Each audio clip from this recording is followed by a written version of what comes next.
Hello, Cyberbit ICL Collegiate Cup participants. My name is Christy, and in this video, we will review how to navigate labs in the Cyberbit platform. The labs will be part of your warm-up as well as the first round of competition. If you move on to the finals, you will be provided with a video on navigating live fire exercises. Prior to the start of the competition, you will be provided with credentials for logging into the platform. If you have any issues with those credentials, please send us an email to the support team. You can see the address here on your screen. If you're logged into the platform and experiencing any technical issues, you can always utilize the chat.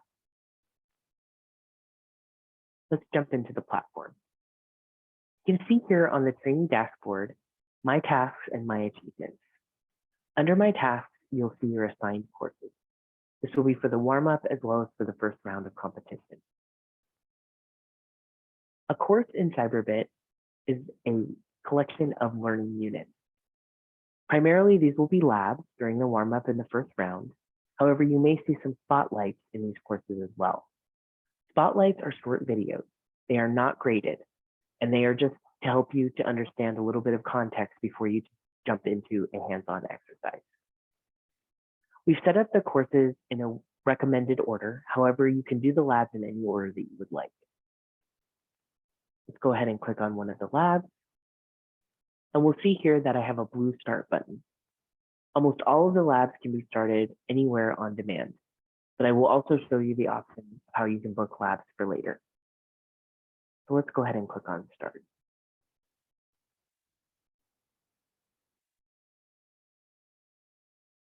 Just take a few moments to get to our next screen. And our simulated station will take anywhere from 2 to 8 minutes to be ready for us to start the lab. So I'm going to show you a few things, and then we'll navigate back here when our simulated station is ready. Now, while I'm on this screen, though, I can click on Start. This will give me a little bit of information about the unit, as well as some technical background links. Now, this information here is exactly the same as what was on the screen before we clicked Start. So if you want to take a look at any of these technical background links, you'll want to do that before you click Start. That way you won't use any of your lab time looking at those outside sources. We also have a section here for the virtual network. This section has 3 subsections. There is a map, which will show you the topology of the network that you're going to be working with in the lab. In most of the labs, you'll be working with a single machine. So the network map doesn't really have a ton of detail that you'll need to look back on. However, in the live fires, this will certainly play a more important role. On your network info, you'll have any information that you need in terms of logging into tools or devices that will be located here. Again, a little bit more pertinent in the live fire exercises. And then you also have a section here for tools. So if you want to watch a short video about any tool that you're going to be working with in the lab, in this case, Splunk, it will be located here. If there are no tools specifically that you need to work with in the lab, this section will be blank. So while we're waiting for the simulated station to get ready, I'm going to go back to my learning. And you'll see something a little different now on the dashboard. We actually have an active now session, or section, I should say. This means that we are currently running a session. You can only run one session at a time.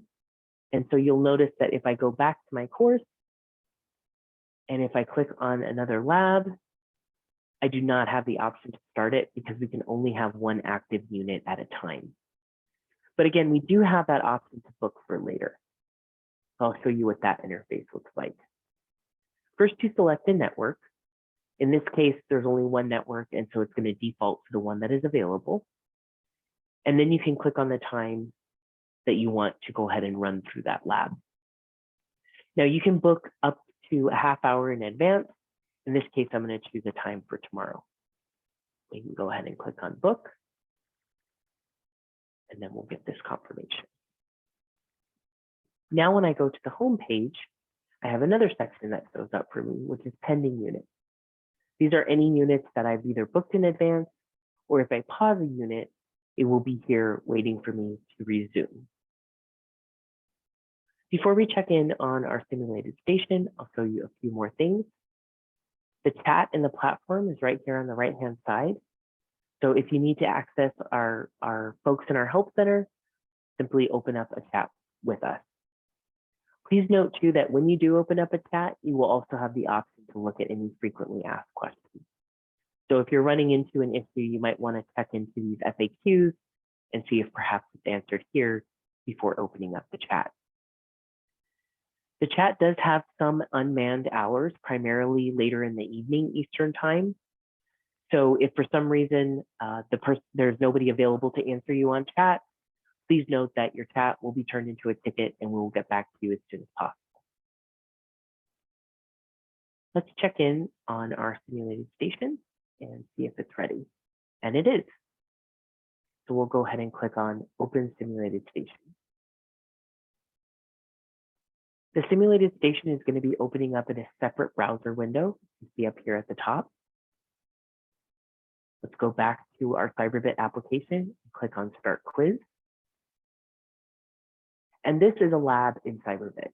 It is a quiz that you use the simulated station to answer those questions for the quiz.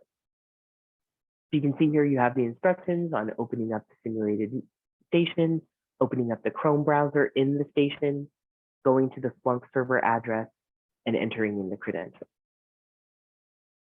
You then answer a series of quiz questions. Each question has its own point value, and you'll notice that we also have an option to access a hint for each question. So if you get stuck on a question, you can open up the guide me. You'll notice that it decreases the point value of that particular question by a certain amount. So in this case, it changed from 10 to 6 points. So just notate that you will lose some points if you open up the guide me before you answer the question. If you answer the question incorrectly, it will highlight the correct answer. If you did not open the guide me, it will still open up even after you answer the question, regardless of whether you've gotten it correct or incorrect. Once you've answered all the quiz questions, you'll want to click Done. And even though we are on a summary screen, please note that you technically have not ended the session yet. You do need to click on Complete Session. If I was just simply to navigate away from this page and try to start another unit, it would tell me that I still have an active unit. So make sure to click on Complete Session. This will make sure that it's completely closed out, and then you can start on to the next one. If you want to review your progress, your achievements, you can do that under the My Achievements section of the dashboard. This will show you your scores, the number of MITRE attack techniques that you've practiced, and then here's your training history, which you can filter and sort in order to look at your scores. That concludes our video for today. I wish you a lot of luck in competition and have a great rest of your day.